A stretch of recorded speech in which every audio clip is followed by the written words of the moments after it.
Nation. Welcome to another episode of the Raider Nation's Weekly Wire. I'm here back again with my brother Chris. He had a family function last week that he had to attend, so he couldn't be with us, but he's back and he is ready to give you the 411 on the Raider Nation. The Raider preseason games that have just passed. Chris, brother, how you doing? How are you feeling now that Raider ball is back on TV? Good, man. It's always good to see the silver and black on TV, or, you know, some people that are actually able to go to the game and watch them live. You know, that's kind of what we live for, man. We love that. You know, our fan base is so passionate. So, you know, it's great seeing them back on the field. So I'm stoked, and, you know, regardless of what I think is going to happen this season, I'm still, you know, glad to see, you know, the team back out there on the field and doing what we love to watch. Most definitely. I enjoy the anticipation of these games, even though they're preseason games. They're I don't want to say meaningless, but meaningless record-wise. But it's still good to see our team on the field, you know, interacting, hitting, throwing, you know, seeing the potential future leaders of our team getting out there and trying to become, you know, the next Max Crosby or the next Brock Bowers for our team, you know. So it's very exciting, even though, you know, there are a lot of kinks that need to be worked out, especially with how our situation is, our rebuild again, you know. So, you know, it's definitely that there are lumps that we are taking, but, you know, rightfully so, and better to take them now, I believe, than in the regular season, like in years past, where what was it? I think it was last year, right, with Pete Carroll, where he was still doing adjustments on who was going to be the actual starters and who was going to be the players during the regular season. Yeah. You know, and I don't know. Let's not talk about the past, but Chris, tell us what you thought of the first game, you know, from what you saw. Any good, any bad, you know, what are your thoughts? Yeah, so on the first game, you know, I like some of what I saw on the offensive side of the ball. You know, again, I think that first team that came out, you know, Kurt and all the starters, I think they came out, looked good. Kurt looked efficient. Kurt looked comfortable. Again, you know, we're going, you know, when we're talking preseason, we're looking at a lot of vanilla type defenses. They're not giving you that many looks. You know, you're not really seeing any exotic, you know, zones or blitzes or things like that. So it's probably pretty vanilla, a lot of man-to-man, or, you know, just a basic cover 2, cover 3, or whatever zone. But I think they looked good. You know, I think the blocking looked pretty good. You know, went down there, scored. Michael Mayer got him a nice score. Jack Besh surprised me, made a couple plays. Yeah, he did. You know, I got to say, you know, from an offense standpoint, early on, I think we looked good. Fernando came in there. You know, we saw some ups and downs, but at least what I saw from Fernando, he showed that he could do some of the things that I had concern about before we drafted him. You know, like he stood in the pocket. He made some throws where he was going through his progressions, you know, because in college it was just a lot of one read stuff, little RPO one read. But he actually stood tall, made some progressions, and threw a couple strikes within a tight window. Some real NFL throws. So I did like that. Our rookie running back, Mike Washington. Ooh, man. So like we might have us one there. Yeah. We might have us one there. A guy that can hit a home run. D-Mac. Oh, yeah. Yeah. So I really like what I saw in him. Some of our young linemen, you know, I know Charles Grant looked pretty good. You know, so you know, week one from an offense standpoint, I think they did pretty well. Defensively, they looked miserable. Everyone did for the most part. Linebackers, our defensive line up front, no push. Defensive backs were getting picked on. So that was tough to watch. And again, coming into the season, you know, I've already had questions about, do we have the right defensive coordinator?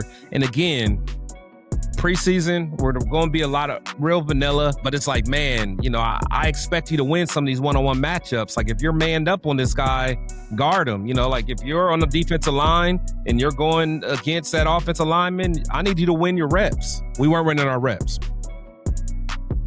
Yeah, I was definitely very disappointed on what I thought was going to be more positive return from our defense. But again, game one of the preseason, new coaching staff, new players, they're adjusting. Training camp a lot shorter, not as many padded practices. So there's a lot of components that make me think, okay, you know what? Yes, it's not good, should be better, but let's hope that with more practice, with more film review, they can fix these issues. It's still exciting to watch the team on the field. Yeah. It is very disappointing having an expectation of actual play and to see what they did. But again, there's too many variables to actually say, okay, this is our team. This is what we expect all season. That's not the case. It's too early to tell. Who knows? We might just go, 1-2 for the preseason, but then kick ass, during the regular season. Who knows? Yeah. No, it happens all the time. And I can't remember which year. I think it was an Art Shell year when he came back. I think we were undefeated in the preseason. Right. Only won like 2 games that year or something crazy like that. So yeah, it's just one of those things that, I don't really look at the win-loss record, but there's certain things I want to see.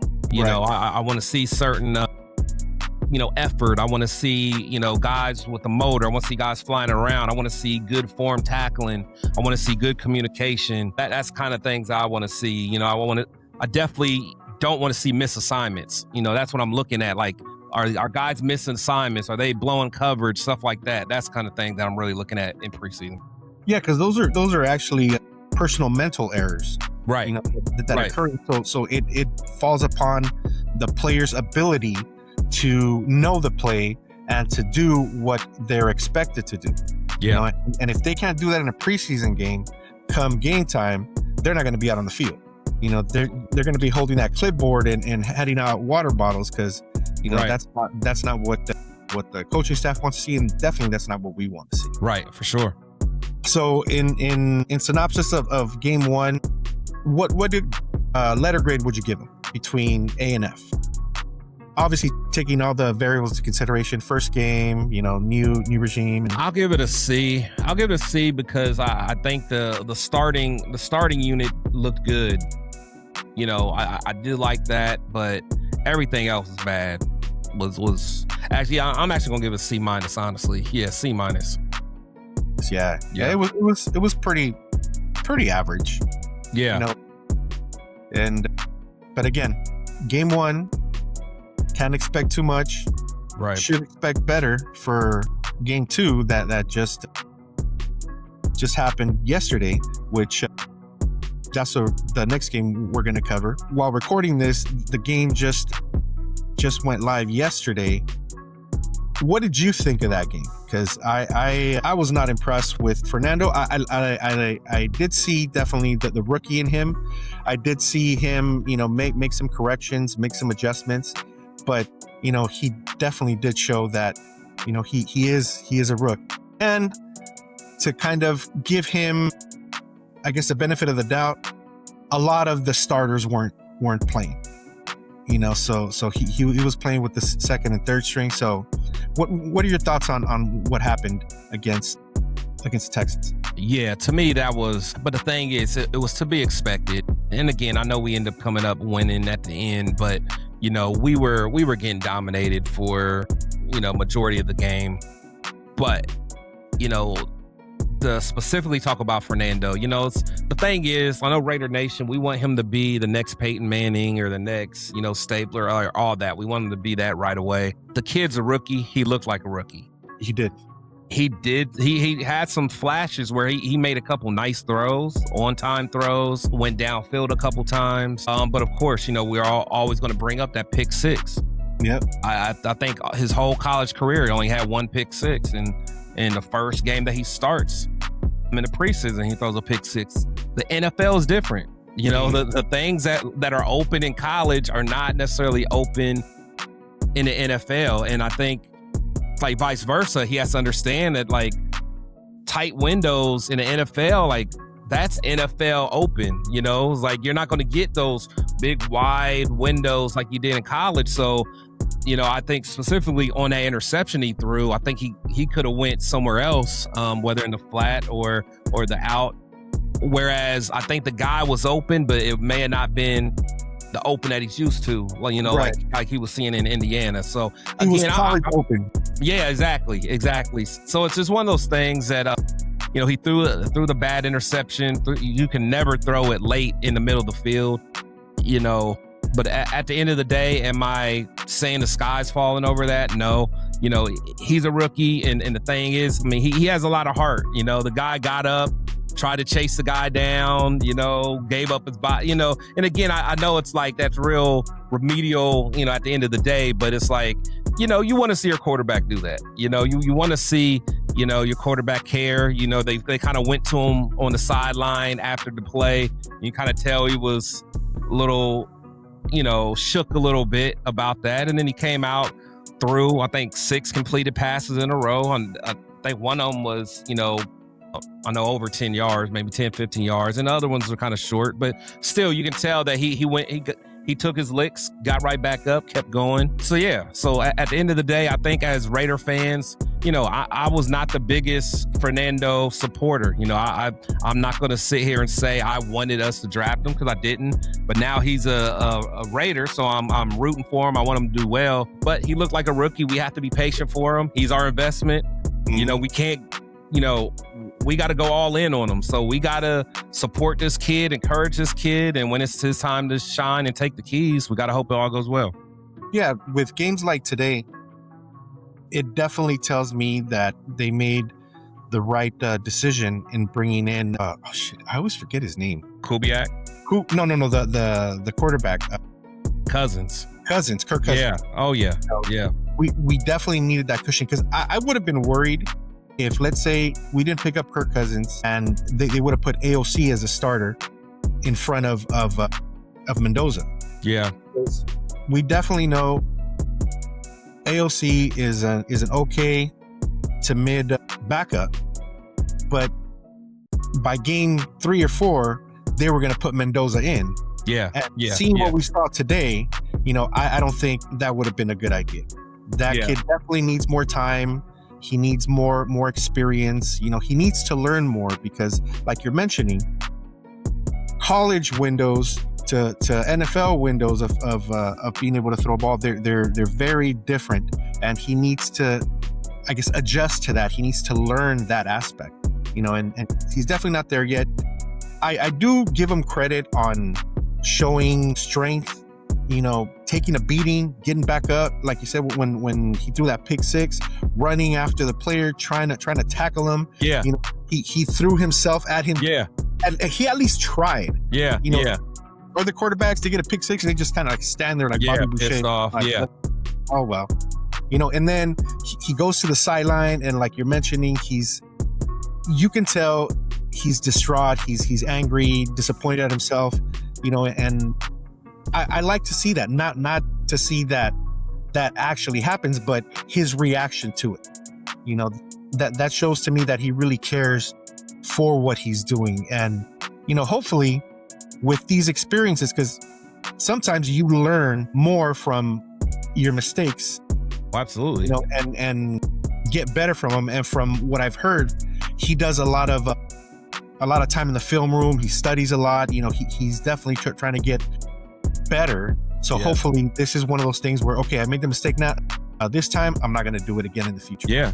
So I hope that this is a lesson for him. As far as the rest of the team, was there any other standouts that you saw?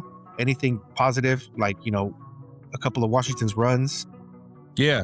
I mean, Washington, he continues to show that he's going to contribute, you know, on the offense. You know, he's going to be a guy that, you know, he shows he can break tackles, he can find the seam, he can get out there. So I continuously to be, you know, very optimistic and bullish on him. You know, from a defensive standpoint, nothing really there. Yeah, I mean, I will say, Aiden O'Connell, even though he came in, later in the game, looked pretty decent. Went down there. Dylan Labe actually put together a nice little game. And guys, that little kick returner, receiver dude, I like him. Timkins or whatever his name is. Number 83. I'm sorry, I don't know. I forgot your name on the top of my head, but he has some juice to him. He may not even make the team, but I kind of like seeing him with the ball in his hand. He's a little short, quick guy. So, but yeah, overall, man, it was a lot. It just didn't look, especially on defense, it didn't look good. Guys up front was just getting pushed back, blown back. Linebackers, they weren't feeling necessarily. It just didn't look good from a defensive standpoint. Benson had a couple catches, but then he had those bad drops, key drops that really could have kept the chains moving. So I want to see more from him, because all we've been hearing all off season is, what he's about and things like that. So, but overall, it wasn't the best showing for us. I was hoping to kind of see us stack, some games on top of each other. I was hoping to see Jack Besh and some other guys do their thing, but it was it was tough to watch, to be quite honest. It was, even though, we did pull it out at the end and in a very Raider way. Right. That was, I guess, the best part of the game is that for a second, I forgot that it was a preseason game. Yeah. Oh yeah. You just had that excitement, that momentum going, and AOC, throwing that long pass and then just taking it upon himself to bust a tush push and get in, and so that was really exciting, even though it was for nothing. Yeah. And yeah, I definitely agree, Chris. This game was pretty ugly. There were speckles of positivity. One thing that I was extremely disappointed was with the special teams, the Tokyo Toe. Yeah. Man, as much as I would love him to be part of the team, he's not it. Yeah. Shout out to Severe, man. Severe said probably next week, man, Tokyo Toe is going to be a hibachi cook somewhere, man. It's going to be probably he's going to be at a or something. Yeah. I don't think the NFL is going to be it for him. And what pisses me off about it is like, we could have kept old Laki Toxie, from last year. That international player, man. To use your international player on a position like kicker, that's interesting to me. So, it is what it is. Especially when there are kickers out there with a proven track record that can be picked up to compete. Right. What was it? Was it the media aspect of this particular player that was going to bring more eyes to the team? What was it? Because it's definitely not his play. No. He was very erratic. I don't know. And then Carlson's still in the wings. I'm just saying. Yeah, because that's the thing. It's like, yeah, Carlson had a rough year. He was kind of inaccurate at points. Wasn't clutch as he was in the past. But it's like what are we doing, man? You come in, our kicker and our special teams was the least of our concerns. It should have been. We had way bigger problems than that. Carlson could have made do, So I don't know. That's we got a new special teams coach, and I guess that's what we wanted. So I guess it is what it is. We just have to, I guess, deal with it at this point and bitch and complain like we know how to do. Hey, that's what we do. That's what we do. Sure. So for this particular game, what letter grade would you give it? I gotta give it a D, to be honest. Because I didn't really see that much efficiency on offense at all. Defense still played bad, to be quite honest. Yeah, it's a D. I think we have to, again, we have to take it with a grain of salt for what it is. It is a preseason game, but still, you still want to see your guys winning these one-on-one matchups, because it's not like they're playing first teamer. I mean, because even what you said, like, hey, Mendoza's out there with second team line and all that, but he's also playing against second and second and third teamers as well. So it's like it's not playing against the best of the best. So it's like, it is what it is. But yeah, I'm gonna stick with a D, man, because it's not a passing grade for me. Yeah, no, it was definitely pretty bad. Yes, there were moments, but all in all, it was not a good outcome. Yeah. I'm trying to understand why it is, being that we were playing with our second and third teamers, again, second and third teamers from the Texans. Yeah. Yet it seems like the Texans players were hungrier. Yeah. To be out on the field. They wanted to show more. Being a football player yourself, can you give us like a brief description of the mentality of trying to compete for a position, and why is it that, maybe we don't see that from our team? Is it the coaching? Is it the individual? Is it the cohesion? What could it be? Yeah, I mean, honestly, I think every player is built different. It's either you have it or you don't.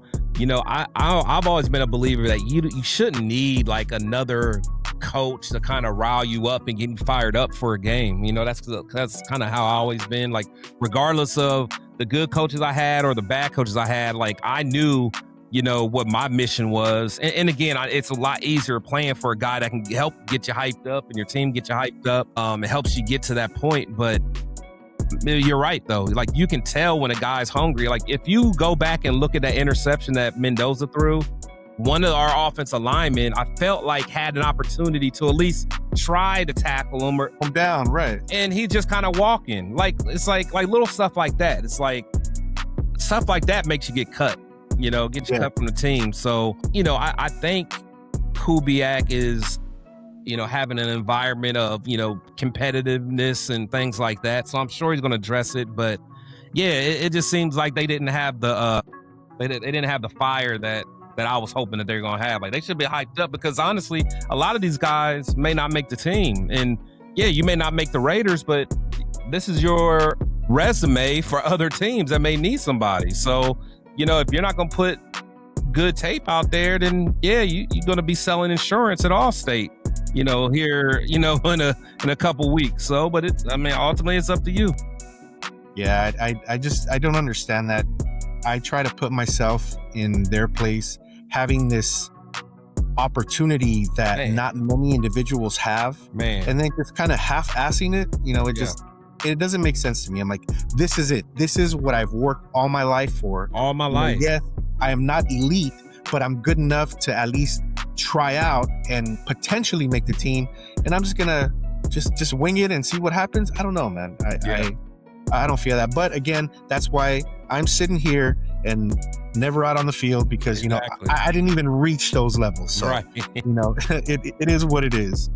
But yeah, so we won that disappointing game. Now we're going to week 3 against the 49ers. I know, again, it's an insignificant game. This is the game that the starters actually play. No, it would have been this game. Usually the second or third game, the one where the starters play the most, and then the last game is just the backups, right? Yeah, generally, like when we have four preseason games, the starters will play quite a bit the third week. Yeah, and then the fourth week they wouldn't play at all. But teams kind of had a different strategy on what the 3 games show. Like, I've seen, like Andy Reid, I think he plays his starters in week 3. And I think some coaches may get them out there for a couple series, some won't.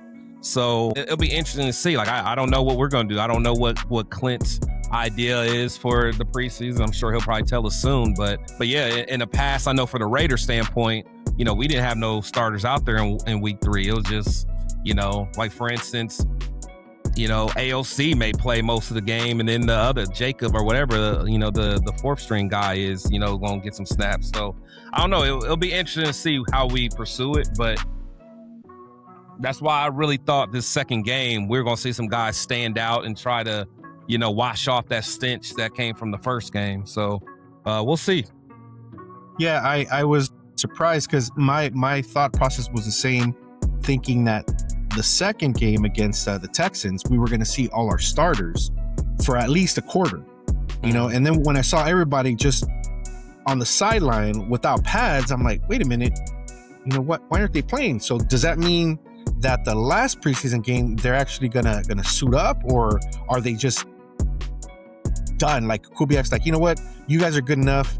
We're just trying to fill in the spots for the rest of the team, you know, if that's going to be the case. But at the end of the day, it is still against the 49ers. You know, it is an insignificant game in record wise, like, but for the Bay, for the Raiders, our rivalry, you know, it's still going to mean something. Yeah, for sure. It's definitely going to mean something, even if it's a preseason game. You know, it's against the 49ers, and then it's a team that we're going to see during the regular season again. So, you know, how much are you actually going to show as a team, you know, on the field, knowing that you're going to see them again? But what are your expectations for this game, Chris? Yeah, me personally, I don't think they're going to play that much in any starters. But then again, Clint might say, hey, you guys are not putting your best foot out, you know, so he may play him, but I personally don't think he will. And then just kind of going back to the last game, like what you mentioned, I think the reason they didn't play the starters is because they had that joint practice. So a lot of their ones versus ones got a lot of good work against each other. So they saw what they needed to see. Yeah. So and I think coaches, they really like those joint practices, as long as it don't become fights and stuff like that. You can get a lot done, because you can get, you know, your guys playing against a different look, you know, because, you know, in training camp and things like that, you know, the guys kind of start understanding what they're seeing in practice. They understand what the plays are called. So they're kind of cheating a little bit. Like the defense knows, okay, when they get in this formation and call this, I got a good idea what the call could be. So when you get someone else out there, they don't know those tails. So yeah, so you can get some good work in. But yeah, with this last game, I think it's just true evaluation. Like, who are the guys going to be on the bubble? Who are the guys that, you know, are they going to keep them or put in a practice team and all that stuff. So I don't think it's going to be too exciting. But like you said, for you West Coast guys, you never want to lose to the 49ers. So regardless of what it is, you know, we're playing to win. But, you know, I don't think we're going to see all that much in that game, to be quite honest. Yeah, I agree. I'm just excited for the fact that that we're going to be watching the Battle of the Bay in the off season and in the regular season. Yeah, and you know, but that's really about it. You know, other than that, you know, it's just another preseason game, and hopefully, you know, the like you mentioned, the players that are on the bubble, you know, actually show that energy, that drive, that hunger of making the team, you know, and be able to make it. Because what they're at, what's the count right now for players? They're at 90 something, right? Or it's like 90 something. Yeah, so they gotta get it down. Yeah, they got to get it down, man. But you know, we'll see. You know, that's next week, and hopefully, you know, we see some positivity. Hopefully they've learned from these past two games, and, you know, they show something for us. Yeah, for sure. Yeah, so Raider Nation, you know, that's it in a bubble. You know, preseason, we're halfway through it, and season's right around the corner. In about 3 weeks from now, you know, we're going to be in our home field, Allegiant Stadium, hanging out with the Raider Nation, you know, having a good time, doing what we do, and hopefully we'll see you there. We're going to be hosting the War Room. Chris, Severe, 805, and myself, and TMSU Los Angeles is going to be hosting another smoke session at Tap and Ash Cigar Lounge in the Arts District. It's going to be a really good time, September 11th from 3 to 7. You know, come through, come meet everybody, hang out, have a stick, have a drink. It's going to be a good time. Yeah. Chris, what do you got coming up, brother? Yeah, man. I mean, that's pretty much it, man. You guys can always catch me on the War Room every Wednesday and every Sunday. You know, we're back to, you know, doing the film breakdowns and really kind of deep diving, you know, what we see. So, I mean, definitely can catch me there. As Dub said, week 1, hey, it's going to be a movie, you know, the second annual, you know, event with my boy Dub Raider at Tap and Ash. So definitely looking forward to that. Like you said, myself, you know, Severe Raider and 805. We're all going to be there. It's going to be a great time.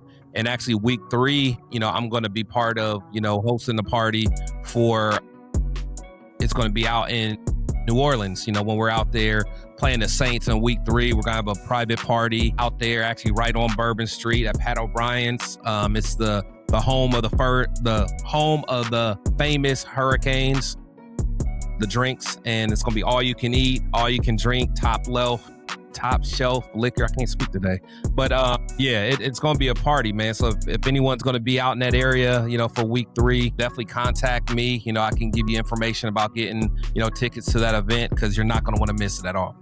Yeah, and don't forget to check out the War Room. What is this? Sundays and Thursdays, correct? Yes, sir. Sundays and Wednesdays. Wednesdays, I'm sorry. Yep. Yeah, Sundays and Wednesdays, the War Room. They break down film like you can't believe. Yes, like sir. I said, I usually like watching them to get the vision of the game through their eyes. Stuff that obviously I don't see. They actually put it out there for me and make me understand the game a whole lot better. So check them out, twice a week, breaking down film, having a good time as always. And for myself, Raider Nation, of course, here with my brother Chris on the Raider Nation's Weekly Wire. Also have Raider Nation Roll Call. I have a couple of episodes in the books. Interviewed Mark Jones from the Black Hole, talking about the Black Hole as an entity, their events. What else? I actually have one coming up this upcoming week. I interviewed Patriot Raider from TNBC Las Vegas, talking about their charity poker tournament happening home opening weekend. Check that episode out. It's going to come out, I believe, Tuesday or Wednesday. I forgot what date I posted it for. But and then I have other interviews popping up. Interview, or actually a walkthrough with Lorenzo from Raider Crusaders for the Raider Nation, his Raider Nation event at Fremont Country Club, home opening weekend as well. You don't want to miss that one. They're going to be popping up, and there's a bunch of different interviews that are coming up. So just stay tuned. Like, subscribe, follow, let the Raider Nation know of everything that we do. Because at the end of the day, everything we do is for the nation, by the nation.